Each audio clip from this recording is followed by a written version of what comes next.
अस्सलाम वालेकुम। एक नए व्लॉग में आपको खुशामदीद कहते हैं। उम्मीद है आप जहां भी होंगे खैरियत से होंगे।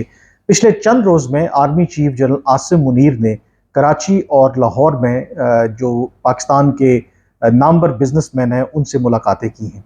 अब ये बड़ी दिलचस्प बात है क्योंकि जब जनरल आसिम मुनीर की तैनाती हुई एज एन आर्मी चीफ तो आगाज़ में उन्होंने ये इंस्ट्रक्शन दी और ये कोशिश की कि वो अपने आप को लो की रखेंगे, यानी कि पब्लिकली वो काम नहीं करेंगे जो उससे पहले पाकिस्तान के आर्मी चीफ करते रहे, मसलन बिजनेसमैनों से मिलना या फिर इस तरह की एक्टिविटी जो आर्मी का मैंडेट नहीं है। और उस वक्त मेरी किसी से बात हो रही थी तो उनका यही ख्याल था कि जो भी नया आर्मी चीफ आता है शायद उसको लगता है कि वो इस तरह की पॉलिसी मेंटेन कर सकता है, लेकिन गिवन द फैक्ट कि पाकिस्तान के अंदर जिस तरह एस्टैब्लिशमेंट और फौज का पाकिस्तान के तमाम शोबों के अंदर एक किरदार रहा है, तो ये वाली जो पॉलिसी है आर्मी चीफ की वो ज़्यादा देर चल नहीं सकेगी। इनफैक्ट जब आर्मी चीफ आए शुरू में तो हमेशा जिस तरह से होता है कुछ मखसूस लोग जो समझते हैं कि वो पाकिस्तान की मईशत को सबसे बेहतर जानते हैं, तो हर आर्मी चीफ के सामने वो अपना चूरन बेचने की कोशिश करते हैं। तो मैं भी कुछ ऐसे लोगों को जानता हूं कि जिन्होंने जब जैसे ही army chief general Asim Munir की तैनाती हुई तो उनसे मिलने की ख्वाहिश का इजहार किया, कोशिश भी की, GHQ से रब्ता भी किया ताकि वो अपना जो भी चूरन है या जो पाकिस्तान की मईशत की बहाली का प्लान है वो प्रेजेंट कर सके। लेकिन GHQ की तरफ से माजरत कर ली गई और उनसे ये कहा गया कि आर्मी चीफ उनसे नहीं मिल सकते। लेकिन अब अगेन कुछ माह गुजरने के बाद जनरल आसिम मुनीर उसी आई थिंक ट्रेडिशन को फॉलो कर रहे हैं जो उससे पहले उनके प्रीडिसेसर्स करते रहे, कि वो भी इससे पहले पाकिस्तान के ताजरों के साथ, बिजनेसमैनों के साथ मिलते रहे और वो ये समझते हैं कि पाकिस्तान की मईशत को बहाली हो या पाकिस्तान की मईशत के जो मामलात हैं उसमें फ़ौज डेफिनेटली एक स्टेक होल्डर है। तो इस एतबार से यकीनी तौर पर जनरल आसिम मुनीर ने अपनी जो शुरू में एक पॉलिसी अडॉप्ट की थी उससे क्लियरली एक डिपार्चर आपको नज़र आ रहा है। अब इस हवाले से बहुत सी बातें आपने सुनी भी होंगी इन मुलाकातों में। जो जनरल आसिम मुनीर हैं इन्होंने अपनी क्या तरजीहात या तौजीहात पेश की पाकिस्तान की मईशत को बहाल करने के हवाले से, मैं वो रिपीट नहीं करूँगा। आपको कुछ जो बुनियादी हाईलाइट्स हैं कि असल में जो फ़ौज या जनरल आसिम मुनीर का पाकिस्तान की मईशत का बहाली का प्लान है क्या, उसके साथ ये प्लान जो है कितना काबिल अमल है, और उसके साथ मैं ये भी आपको बताऊंगा कि जिन ममालिक से हम सरमायाकारी लाने की कोशिश कर रहे हैं अरबों डॉलर की, उसमें से कम एक मुल्क ऐसा है जिसने एक ऐसी शर्त रखी है क्या, और वो एक ऐसी शर्त है जिसमें पाकिस्तान का जो आप कह सकते हैं कि कोर नेशनल इंटरेस्ट है उसके ऊपर समझौता करना पड़ेगा। वो शर्त क्या है और किस मुल्क ने वो अटैच की है कि उसी सूरत में पाकिस्तान के अंदर वो सरमायाकारी लेकर के आएंगे, वो भी मैं आगे चल के आपको बताऊंगा। लेकिन जो लुबे लुबाब है, ये जो दो मुलाकातें आर्मी चीफ की बिजनेसमैनों से कराची में और फिर लाहौर में हुई, उसका जो लुबे लुबाब यही है कि बावजूद इसके कि इस वक्त पाकिस्तान की जो मुआशी सूरत हाल है वो किसी भी तरह से हौसला अफजा नहीं है।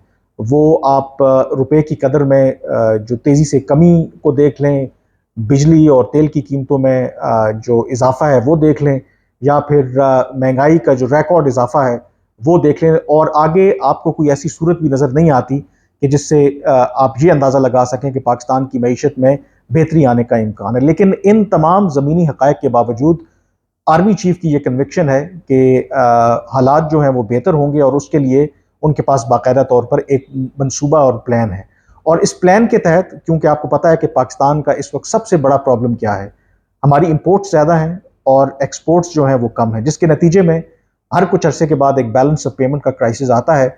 और जब बैलेंस ऑफ पेमेंट का क्राइसिस आता है तो जो रुपए की कदर है वो कम होती है, रुपए की कदर कम होती है तो फिर ऑटोमेटिकली महंगाई का जो एक सैलाब आता है और फिर हमें IMF के सामने हाथ फैलाने पड़ते हैं, फिर अपने दोस्तों से पैसा लेना पड़ता है ताकि हम जो वो बैलेंस ऑफ पेमेंट का क्राइसिस है उसको मैनेज कर सकें। और जुलाई में भी जो IMF की तरफ से 9 माह का स्टैंड बाय अग्रीमेंट हमें मिला, यकीनी तौर पर उससे जो पाकिस्तान के बारे में खदशात थे कि हम दिवालिया हो सकते हैं, वक्ती तौर पर वो खदशात जो हैं वो टल गए, लेकिन खतरा अभी आप कह सकते हैं कि टला नहीं है। अब इस मसले को हल करने के लिए जो जनरल आसिम मुनीर हैं, ये बात पहले रिकॉर्ड पे मौजूद भी है, वो स्पेशल इन्वेस्टमेंट फैसिलिटेशन काउंसिल हो या सॉवरन वेल्थ फंड का क़याम हो, जिसका मकसद ये है कि पाकिस्तान में सरमायाकारी जो है उसको लाना है, और जो सरमायाकारी की राह में रुकावटें हैं, यानी कि ब्यूरोक्रेटिक हर्डल्स होती हैं, उनको दूर करना है। और एक वन विंडो ऑपरेशन के तहत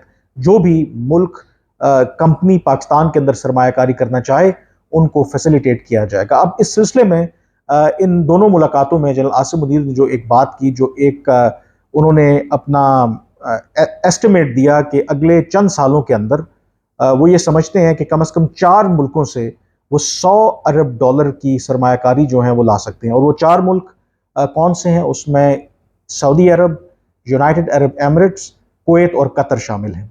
और इन मुलाकातों में जनरल आसिम मुनीर ने ये कहा कि जब आर्मी चीफ बनने के बाद उन्होंने सऊदी अरब का दौरा किया, तो जब सऊदी क्राउन प्रिंस मोहम्मद बिन सलमान से वो मिले तो उनसे उन्होंने ये कहा कि वो 1 या 2 अरब डॉलर के लिए उनके पास नहीं आए, बल्कि वो चाहते हैं कि जो सऊदी अरब है वो कम से कम 25 अरब डॉलर जो हैं वो पाकिस्तान को दे। और उन 25 अरब डॉलर्स में से जो आर्मी चीफ ने कहा कि 10 अरब डॉलर सिर्फ जो स्टेट बैंक ऑफ पाकिस्तान में रखने के लिए सऊदी अरब जो है वो पाकिस्तान को दे। अब ये एक बहुत बड़ी रकम है, 10 अरब डॉलर। ये आगे चल के मैं बताऊंगा कि सऊदी अरब और पाकिस्तान के ताल्लुकात अब किस नौयत के हैं और क्या इतनी बड़ी रकम सऊदी अरब पाकिस्तान को दे सकता है।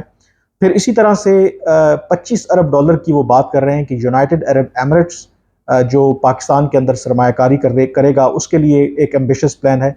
और यूएई से भी पाकिस्तान ने कहा है, और आर्मी चीफ ने, कि वो 10 अरब डॉलर पाकिस्तान के जो ज़र मुबादला के ज़खायर हैं उनको बेहतर करने के लिए दें। इसके अलावा अगले मरहले में उन्होंने कहा है कि कुवैत और उसके साथ साथ फिर जो इसी तरह से कतर है, वहाँ से भी सरमायाकारी आएगी और कुल मिला के ये 100 बिलियन डॉलर्स बनते हैं।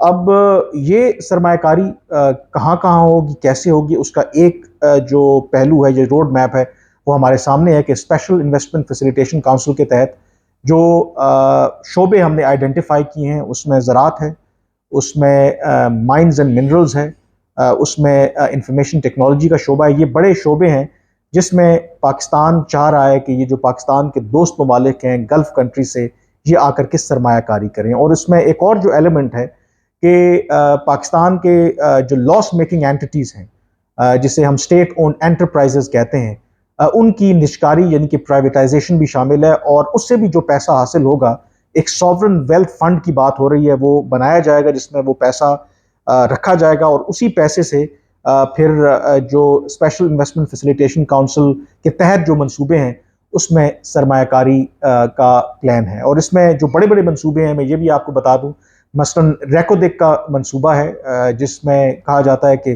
ट्रिलियंस ऑफ डॉलर्स के जो सोने और तांबे के ज़खायर वहाँ पे मौजूद हैं। और इस वक्त जो उसका अरेंजमेंट है, जो बैरक गोल्ड एक कंपनी है और 50% शेयर्स उसके हैं, जो एक सेटलमेंट किया था हमने आउट ऑफ कोर्ट, और 50% हुकूमत पाकिस्तान के हैं। अब पाकिस्तान जो है उसमें से जो उसके शेयर्स हैं वो सऊदी अरब को बेचना चाहता है, और वो भी बिलियंस ऑफ डॉलर्स की कहा जाता है कि ट्रांजेक्शन होगी। उसके अलावा जो एक और मंसूबा है जो जिसकी लागत कम से कम 12 अरब डॉलर है, और वो है सऊदी अरब के ताबन से जो गवादर में एक ऑयल रिफाइनरी का जो क़याम है वो अमल में लाना है। ये फरवरी 2019 में पहली मरतबा जब सऊदी क्राउन प्रिंस मोहम्मद बिन सलमान पाकिस्तान के दौरे पर आए थे, तो उस वक्त उन्होंने ये रिफाइनरी के क़याम का ऐलान किया था, लेकिन बाद में उस पर काम नहीं हुआ। उसकी वजह जो इमरान खान की हुकूमत थी और सऊदी अरब के दरमियान ताल्लुकात कशीदा हो गए थे, जिसकी वजह से इस पर काम नहीं हो सका। लेकिन इस जो नए जो इकनॉमिक रिवाइवल प्लान है, उसके तहत ये भी एक अहम मंसूबा है जिसमें चीन भी जो है वो अपना एक रोल प्ले करेगा। और ये बुनियादी तौर पर बड़े बड़े जो इस वक्त मंसूबे नज़र आ रहे हैं। अब ये प्लान जो है कहने को तो on the face of it लगता ये है कि बहुत ज़बरदस्त है, और आपको आप कह सकते हैं कि चलें, जो आर्मी चीफ है उनकी नीयत पे शक भी नहीं करना चाहिए। सवाल इसके अंदर बहुत सारे हैं। मसलन जिस तरह से हम कह रहे हैं कि यूएई जो है, ये सऊदी अरब अदर देन फॉरेन इन्वेस्टमेंट 10-10 अरब डॉलर जो है वो हमारे जो स्टेट बैंक ऑफ पाकिस्तान है उसमें रखे, और हमारे जो ज़र मुबादला के ज़खायर हैं ताकि उनमें बेहतरी आए। क्या ये ऐसा मुमकिन है? उसके लिए मैं थोड़ी सी आपको एग्जांपल देता हूँ। ये इसमें कोई शक नहीं कि सऊदी अरब ने मुश्किल वक्त में पाकिस्तान का बहुत साथ दिया। बेशक वो 1998 में पाकिस्तान के जो न्यूक्लियर टेस्ट हों, जिसके बाद पाकिस्तान के ऊपर पाबंदियां लगी, और उसके बाद पाकिस्तान को सऊदी अरब ने जिसे कहते हैं कि ऑयल ऑन डेफर्ड पेमेंट, यानी कि उधार तेल दिया, और कई सालों तक ये फैसिलिटी पाकिस्तान को दी जाती रही। लेकिन वो उधार तेल क्या था, बाद में उसको ग्रांट में कन्वर्ट कर दिया गया, यानी कि वो एक फ्री जो ऑयल है वो पाकिस्तान को फैसिलिटी मिलती रही। इसी तरह से जब नवाज शरीफ तीसरी मरतबा पाकिस्तान के प्राइम मिनिस्टर मुंतखब होकर के आए, तो $1.5 अरब का आप कह सकते हैं कि गिफ्ट जो है सऊदी अरब की तरफ से पाकिस्तान को दिया गया, और वो भी पैसे पाकिस्तान ने कभी वापस नहीं किए। और ये एक यूनिक रिलेशनशिप था कि जब भी सऊदी अरब ने पाकिस्तान की मदद की तो उन्होंने कभी भी पाकिस्तान से पैसा वापस नहीं किया। लेकिन ये उस वक्त की बात है जब जो सऊदी क़यादत थी, जो उनकी आप कह सकते हैं कि फर्स्ट, ये जो सेकंड जनरेशन ऑफ लीडरशिप थी, जिनका पाकिस्तान के बारे में एक बड़ा आप कह सकते हैं कि डिफरेंट पर्सपेक्टिव था, और वो एक अदर देन जो बायलैटरल रिलेशनशिप है, प्योरली बिजनेस पर्सपेक्टिव के बजाय वो एक ब्रदरहुड और बाकी जो एक बड़ों का रख रखाव है उसके तहत देखते थे। लेकिन जब ये अब अगली उनकी तीसरी पीढ़ी आ गई, आप कह सकते हैं, जो सऊदी इस वक्त जो हुक्मरान है, जो सऊदी क्राउन प्रिंस मोहम्मद बिन सलमान है, तो ये जो तीसरी पीढ़ी है, इनका पर्सपेक्टिव जो है वो बिल्कुल डिफरेंट है। ये हर चीज़ को थ्रू बिजनेस पर्सपेक्टिव से देखते हैं। वो सऊदी क्राउन प्रिंस मोहम्मद बिन सलमान हो या यूएई के प्रेसिडेंट हो, इनका जो सोल ऑब्जेक्टिव है कि किस तरीके से जो अपनी मईशत को इन्होंने डाइवर्सिफाई करना है, सिर्फ तेल के ऊपर इन्हिसार नहीं करना, बल्कि IT, real estate, science and technology, इन शोबों में जाकर हमने अब अपनी मईशत को प्रमोट करना है, और जो भी इनके पास सरमाया है वो बाकी शोबों के अंदर लगाना। मैं इसी वजह से आप देखें कि इंडिया के अंदर जो सऊदी और जो यूएई के इंटरेस्ट हैं वो बढ़ रहे हैं, और उसकी वजह क्या है? जैसे मैंने कहा कि जो मौजूदा अरब लीडरशिप है वो अब ट्रेडिशनल जो ब्रदरहुड है या जो ताल्लुकात को एक खास लेंस के साथ नहीं देखती, बल्कि वो purely as a business deal के तौर पर देखती है।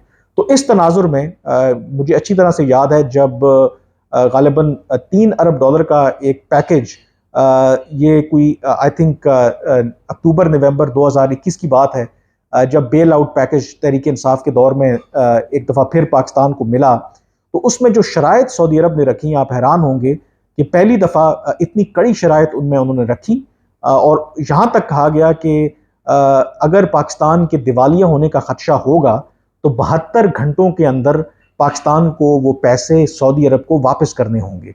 माजी में अगर आप चले जाएं तो कभी भी ऐसा नहीं हुआ कि सऊदी अरब ने इस तरह की शराइत रखी हूँ। जब भी आपको पैसों की ज़रूरत पड़ी, आप सऊदी अरब के पास गए, उन्होंने बगैर किसी हिचकिचाहट के आपकी वो मदद कर दी। लेकिन अब सऊदी अरब वो सऊदी अरब नहीं है, यूएई वो यूएई नहीं है। इवन के जो आईएमएफ के साथ हमारा स्टैंड बाय एग्रीमेंट हुआ जुलाई के अंदर, उसमें एक बहुत बड़ी शर्त आईएमएफ की ये थी कि पाकिस्तान सऊदी अरब यूएई से एडिशनल जो पैसा वो अरेंज करेगा, और तब तक वो प्रोग्राम फाइनल नहीं हुआ जब तक वो पैसा पाकिस्तान को मिल नहीं गया। और वो पैसा भी पाकिस्तान काफ़ी मिन्नतें तरले करने के बाद $2 अरब सऊदी अरब ने और $1 अरब जो है वो आपको यूएई ने दिया, और वो उसी सूरत में दिया जब आप आईएमएफ के प्रोग्राम में गए। अब यहाँ पे एक इंटरेस्टिंग सिचुएशन है कि आर्मी चीफ ने यह भी कहा कि मुस्तकबिल में पाकिस्तान आईएमएफ के पास नहीं जाएगा, क्योंकि आईएमएफ आपको इस तरीके से बांध देता है कि आप किसी भी तरह का रिलीफ जो है वो आवाम को नहीं दे सकते, आप फ्रीली जो अपनी पॉलिसीज हैं उस पर इंप्लीमेंट नहीं कर सकते।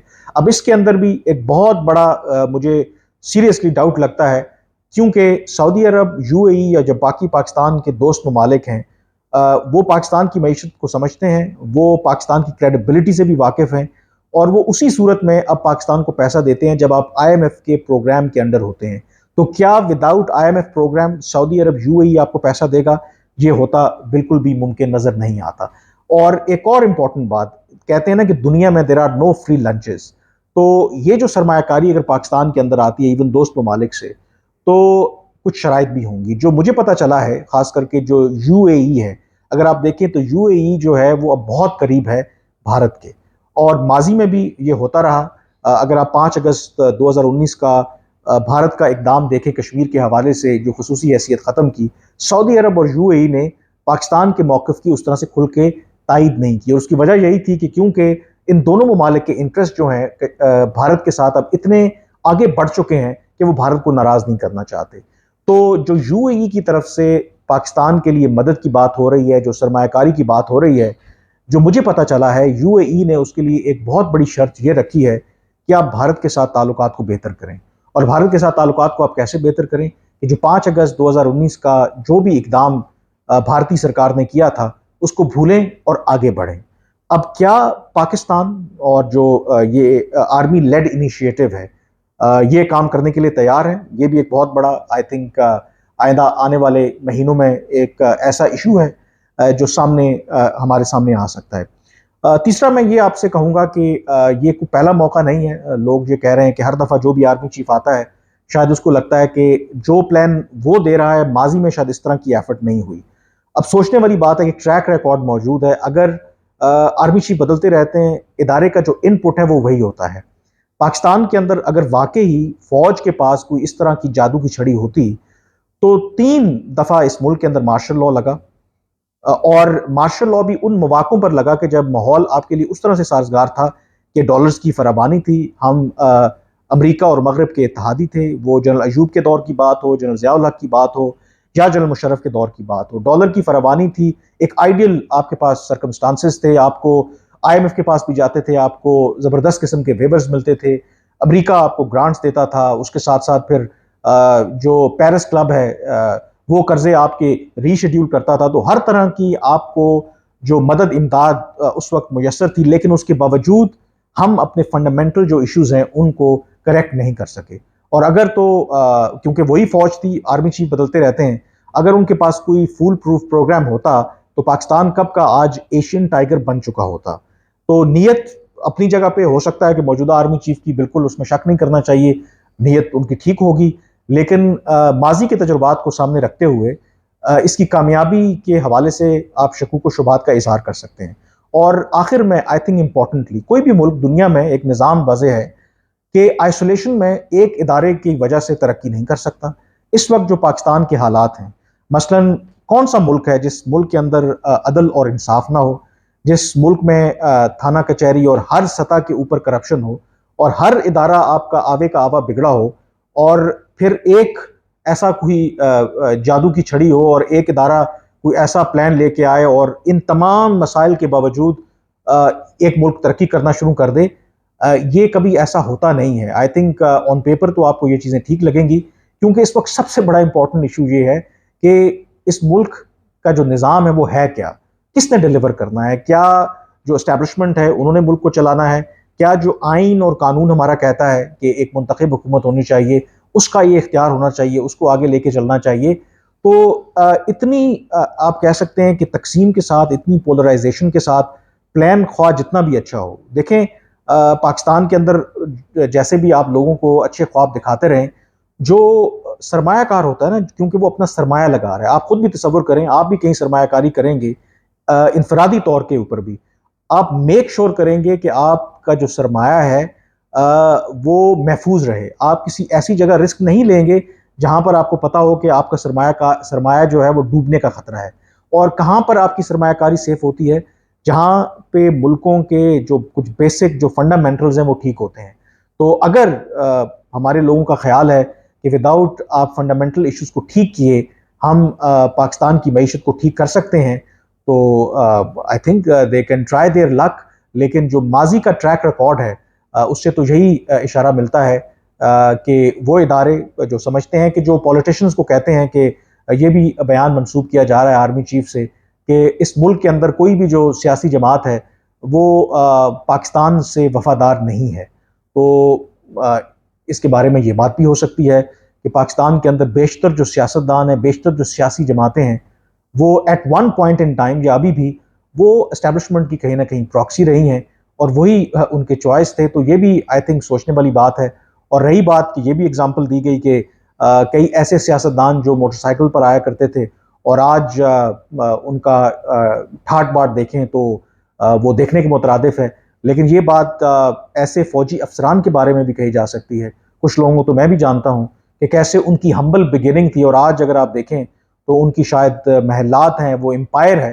मैं डाउट नहीं कर रहा, हो सकता है कि उन्होंने लेजिटमेट तरीके से कमाया हो, लेकिन नेवरदलेस अगर फिर आप ये समझते हैं कि कुछ लोगों मतलब करप्शन के खिलाफ आपने जिहाद ही करना है या जंग करनी है, तो फिर अक्रॉस द बोर्ड होनी चाहिए। ऐसा नहीं है कि फ़ौज के अंदर लोग बैठे हुए करप्शन नहीं करते। बहुत से ऐसे लोग अगर जो रिटायर्ड होकर के आप उनके घरों को, उनके एसेट्स और चीज़ों को देखें, तो आई थिंक सिंपली अगर आप उनसे ये पूछें कि आप की जो भी ज़राए आमदन थे और ये जो अब आपके असासे हैं, इनको अगर आप जस्टिफाई कर दें तो well and good. Otherwise it's a clear case of assets beyond mean, जो हम अक्सर जो नैब इस्तेलाह इस्तेमाल करती है। बट नेवरदलेस लेट्स सी, जो भी ये प्लान है पाकिस्तान को मुश्किल इस मुआशी सूरत हाल से निकालने का, आई थिंक हमें अभी अपना वो जो कहते हैं वर्डिक्ट जो है वो रिजर्व रखना चाहिए, क्योंकि ऑन ग्राउंड जो सिचुएशन है शायद इस तरह से इतनी आइडियल नहीं है, और ना ही कोई मुल्क जो है अंधाधुंध जो है बगैर सोचे समझे इस मुल्क के अंदर सरमायाकारी करेगा। नेवरदलेस आज के वीलॉग से इतना ही, मुझे अब इजाज़त दीजिए। अल्लाह हाफिज़।